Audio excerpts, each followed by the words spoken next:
To Sheela kitchen అండి. నా channel ఎవరైనా ఫస్ట్ టైం చూస్తున్నట్లయితే లైక్ సబ్స్క్రైబ్ అయితే చేయండి. ఈరోజు ఈ చేపల పులుసు రెసిపీ మీతోటైతే షేర్ అయితే చేస్తున్నాను. చాలా టేస్టీగా బాగుంటుందండి. ఈ రాగి సంగడి ఎంబడైనా వేడి వేడి అన్నం ఎంబడైనా ఈ చేపల పులుసు తింటే చాలా బాగుంటుంది.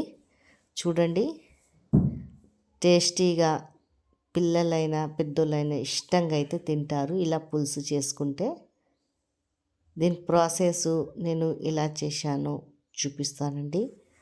ఫస్ట్ అయితే చేపలు అయితే తీసుకున్నానండి. సింపుల్గా చేసి చూపిస్తానండి. దాంట్లో కారము, ఒక చెంచాడు పసుపండి, రుచికి సరిపోయేంత సాల్టు,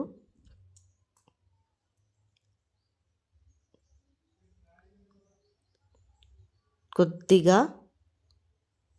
అల్లం పేస్టు వేసేసుకొని ఇవన్నీ అయితే కలిపేసుకోవాలా. కొద్దిగా నూనె అండి, ఒక చెంచాడు. చూడండి, ఇదంతా ఇలా కలబెట్టుకోవాలా బాగా.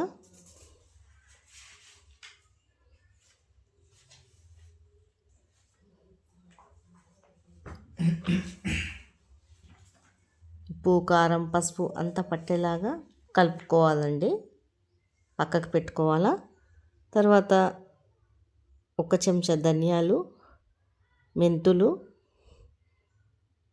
జీలకర్ర ఇవి దోరగా అయితే వేపుకోవాలండి. ఇలా మాడిపోకుండా దోరగా వేపేసుకొని గ్రైండ్ అయితే చేసుకోవాలి.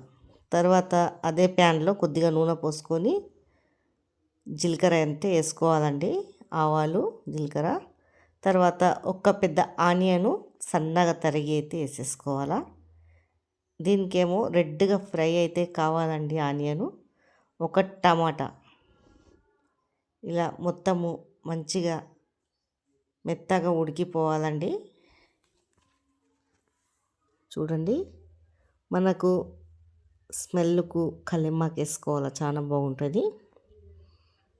ఇలా కావాలంటే మనము ఎల్లిపాయలు కూడా దంచి వేసుకోవచ్చు. నేనైతే ఎల్లిపాయలు అయితే వేస్తలేను. చూడండి, ఇలా మంచిగా ఉడికిపోయాక చూడండి టమాటాలు కూడా బాగా ఉడికిపోతుంది. తర్వాత ఈ చేపలంతా దీంట్లో వేసేసుకోవాలండి. వేసేసుకొని ఒకసారి పచ్చిగా ఉంటుంది కదండి, ఇరగది కలుపుకోవాలి. తర్వాత కలపొద్దు, ఫస్ట్ వేసినప్పుడే కలుపుకోవాలి. ఇలా చూడండి, ఇలా ఒకసారి కలుపుకుంటే ఉప్పు, పసుపు ఇవన్నీ అల్లం మిర్లగడ్డ పేస్ట్ వేసాం కదండి, పచ్చివాసన అనేది వెళ్ళిపోతుంది.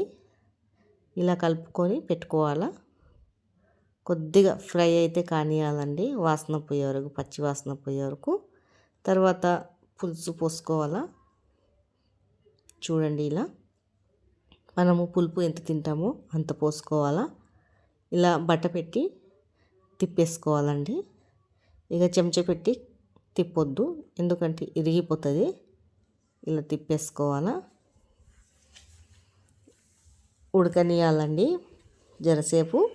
తర్వాత ఇది మిక్సీ పట్టుకున్న ధనియాలు, మెంతులు ఇవన్నీ వేసేసుకోవాలా. చూడండి, ఇలా కిందికి పైకి చేస్తే ఈ మసాలాలన్నీ దానికి పట్టేస్తుంది.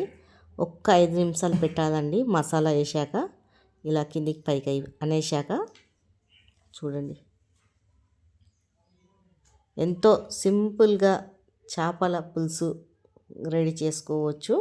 పైనుంచి కొత్తిమీర వేసుకొని దింపేసుకోవాలా. వేడి వేడి అన్నం ఎవడైనా చాలా బాగుంటుంది. మీకు ఈ రెసిపీ నచ్చినట్లయితే కామెంట్ అయితే చేయండి.